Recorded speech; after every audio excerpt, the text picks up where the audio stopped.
इसी तारीख को यानी 30 मई को ही हमने ये दिखाया था कि कैसे रूस ने हाल में ओलेनिया एयरबेस को एक्टिव कर दिया है। और ये लोकेशन इंपॉर्टेंट क्यों है? क्योंकि युद्ध के हालात में यूरोप और नेटो को काउंटर करने के लिए ही रूस की इसे एक बड़ी तैयारी माना जा रहा था। यही वजह है कि जिस तरीके से ओलेनिया एयरबेस, जिसे अभी थोड़ी देर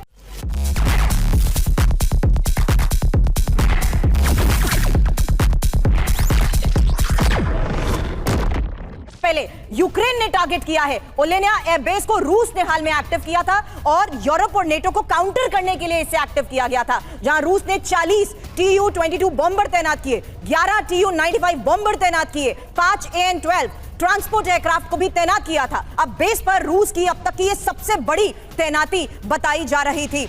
इस बीच हमारे साथ खास मेहमान भी हमें ज्वाइन कर चुके हैं। मेजर जनरल सेवानिवृत्त अनुज माथुर सर रक्षा विशेषज्ञ के तौर पर हमें ज्वाइन कर चुके हैं। ग्रुप कैप्टन डी के पांडे सर भी हमारे साथ है। विनय शुक्ला सर इस वक्त ब्यूरो चीफ पीटीआई रूस से हमें ज्वाइन कर चुके हैं। सबसे पहले अनुज माथुर सर, सवाल आपसे कर रही हूं। ये सवाल इस वक्त का इसलिए क्योंकि एक नहीं बल्कि 4 रूस के ऐसे एयरबेस पर बड़े हमले को अंजाम देते हुए यूक्रेन ने तस्वीरें जारी करते हुए भी बता दिया कि कितनी इंपॉर्टेंस इन लोकेशंस की थी और यूरोप को काउंटर करने के लिए रूस की तैयारी को सीधे यूक्रेन ने टारगेट किया है। जय हिंद ध्रुवी, बिल्कुल बिल्कुल आप सही कह रही हैं। देखिए जिस प्रकार से रशिया लगातार पिछले कुछ दिनों से तैयारी इस प्रकार ऐसी कर रहा था कि वो नेटो के साथ डायरेक्ट कॉन्फ्रंटेशन में आने का प्रयास में लगता है उनका था।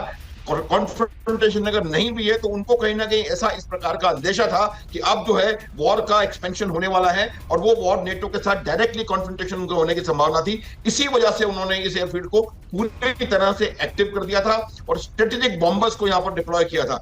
लेकिन अगर ये बात जो हम खबर दिखा रहे हैं सही है और जिसमें कहा गया है कि 40 उनके स्ट्रेटेजिक बॉम्बर्स को नुकसान पहुंचा है, तो ये मेरे ख्याल से इतिहास की सबसे बड़ी नुकसान होगा किसी भी आर्मी या किसी भी एयरफोर्स के लिए, और ये बहुत ज्यादा इसका असर होगा। और एक बात मैं बताना चाहता हूं फिर भी, इसका जो रिटेलिएशन होगा वो बहुत भयानक होगा, क्योंकि रशिया इस बात को आसानी से पचाने वाला में से नहीं है।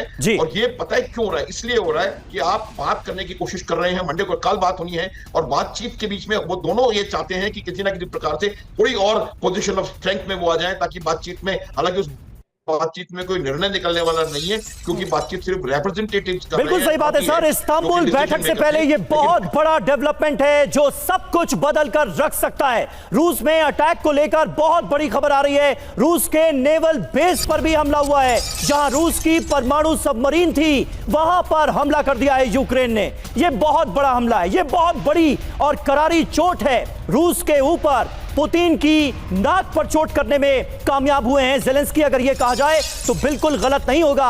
बहुत बड़ा नुकसान हुआ है रूस का। रूस में जो अटैक हुआ है उसे लेकर ये इस वक्त की सबसे ताजा और बड़ी खबर हम आपको बता रहे हैं। रूस के नेवल बेस पर हमला हुआ है और यह हमला वहां किया गया, वहां अंजाम दिया गया जहां पर रूस की परमाणु सबमरीन मौजूद थी। ग्रुप कैप्टन डी के पांडे साहब हमारे साथ मौजूद हैं। पांडे साहब, ये कितना बड़ा अटैक है? अटैक किया गया वो सोचिए अप्रत्याशित था और कहा था ना कि सरप्राइज एलिमेंट का भरपूर समावेश। और जहां तक बात है, देखिए समय टाइमिंग बहुत ही और थी। कल जो है शांति वार्ता आरंभ होनी थी और ये उम्मीद की जाती थी शायद कुछ ब्रेक थ्रू हो जाए, लेकिन साथ में जो है वो स्ट्रेटेजिक मैसेजिंग भी हो रही थी कि शायद रूस इतना सीरियस नहीं है। यूक्रेन की तरफ से ये दिया जाता है मैसेज कि इसको भी अवॉइड करने की कोशिश की जा रही है। साथ में ये भी मैसेज है यूरोपियन कंट्रीज द्वारा, क्योंकि देखिए इतने सारे ड्रोन एक साथ लॉन्च करना, वो भी आप एक एडवर्सरी के देश में जाके कर रहे हैं, यानी कि पहले उनकी लॉजिस्टिक सप्लाई की होगी, वहां पर ट्रेन किया होगा, किस प्रकार से होगा, पूरा प्लान किया होगा। निश्चित रूप से ये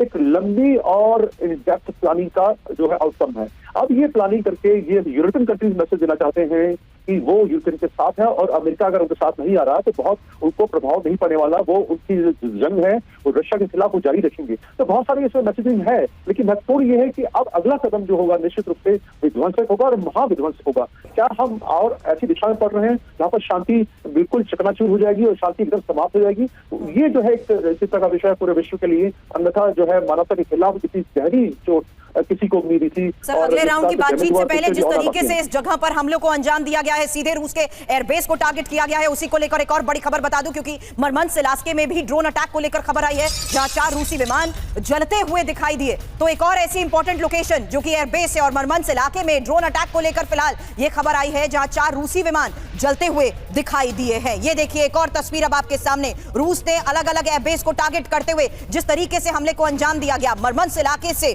हमले की ये वो तस्वीर सामने आई है और 4 रूसी विमान इसमें जलते हुए साफ नजर आ रहे हैं। और इस तस्वीर में सुरभि साफ तौर पर नजर आ रहा है कि इस अटैक को कैसे अंजाम दिया गया। ये ओलेनिया एयरबेस की सबसे नई तस्वीर हम अपने दर्शकों को दिखा रहे हैं और इसमें अटैक होता हुआ दिख रहा है। ये इस तस्वीर की सबसे खास बात है कि ड्रोन अटैक जिस तरह से अंजाम दिया गया, जिस तरह से यहां पर पार्क किए गए जो एयरक्राफ्ट थे, जो बॉम्बर्स थे, उनको ध्वस्त किया गया है। ये बिल्कुल क्लियर तस्वीर सामने आई है किस तरह से इस ड्रोन अटैक को अंजाम दिया गया है और इस हमले को कैमरे में कैद किया गया है। ये तस्वीरें आप देखिए किस तरह से ओलेनिया एयरबेस पर मौजूद जो बॉम्बर्स थे उनको कर दिया गया है।